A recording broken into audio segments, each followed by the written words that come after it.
Hi all, quick recap on 8.1 and 8.2. We did cover this right before spring break, but obviously it has been quite some time since then, so I wanted to give you a quick recap.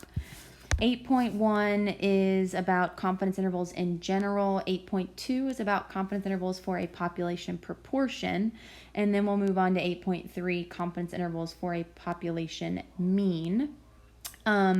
So just to give you a little overview, there are two main types of inference procedures in statistics. One is called a hypothesis test, which we talked a lot about in chapter 9. The other is called a confidence interval. So remember, in a hypothesis test, you were just deciding between two statements, and those were our hypotheses. In a confidence interval, you're actually calculating a range of plausible values for which we think our population parameter is in. So we talked about the difference between a point estimate and an interval estimate and why we would prefer an interval estimate. A point estimate is just a single number. So a single guess, a single number is more than likely always going to be wrong if we're trying to guess our population parameter with a single number. However, if we construct an interval estimate, meaning a range of numbers, we're more likely to be correct, meaning we're more likely to capture that true population parameter. More specifically, a confidence interval is a range of plausible values for that population parameter. A confidence interval is made up of a couple of different things here. So we take our single best guess, which is our sample statistic. We add and subtract our margin of error to get our lower bound and our upper bound. The margin of error is more specifically made up of a critical value times the standard error. In 8.2, we talked more specifically about confidence intervals for a population proportion. Number 3 is talking more about the logic of a confidence interval, so I encourage you to read back through number 3. 4 and 5 are talking about interpreting the confidence interval and the confidence level. The interval has 3 main parts to it, talking about how confident you are, telling me what the lower bound and the upper bound are, and talking about your population parameter in context. The confidence level itself is more talking about the method that we're using. So remember, we're just taking one sample and we're calculating a sample statistic and adding and subtracting a margin of error. If we took a different sample, we would likely get a different sample statistic. If we took a third sample, we would likely get a different sample statistic.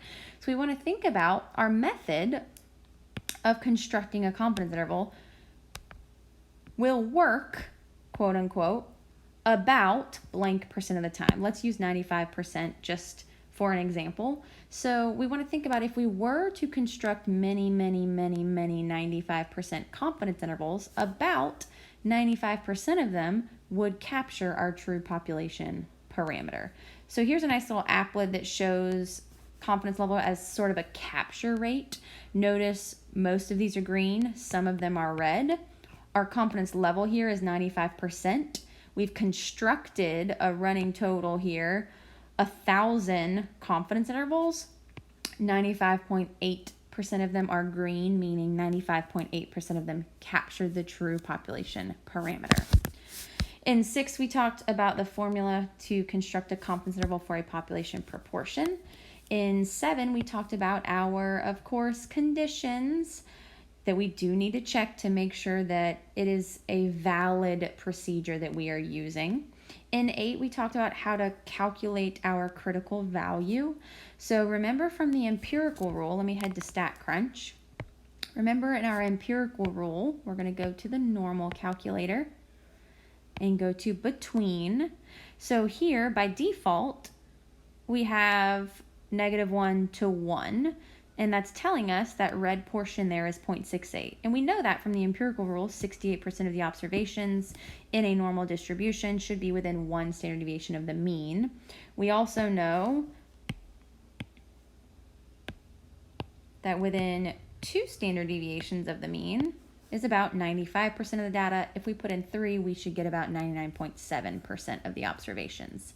So our critical value is just that. So our critical value tells us how many standard deviations do we need to go out from the mean to capture whatever percent confidence level we are trying to use. So our first one here, let's just look at this first one, 90%. So we want to know how many standard deviations do we have to go from the mean to capture 90% of the data. So I'm going to put in a 0.9 at the end. So I want my red portion to be 90%.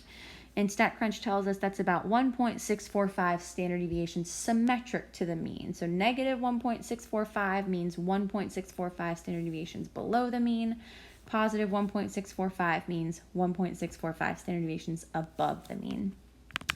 So you can practice with StatCrunch for B and C if you like. 9, we talked about effects on margin of error. So how can we increase the margin of error? What can we do to decrease the margin of error?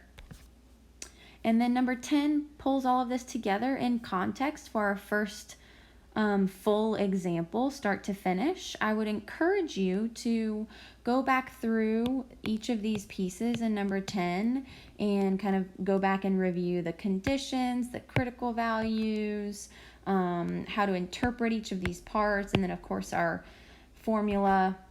And then number 11, I would encourage you to try completely on your own, not just read through and be like, okay, that makes sense, that makes sense, that makes sense, but try it completely on your own and then go back and compare your solution to the answer key.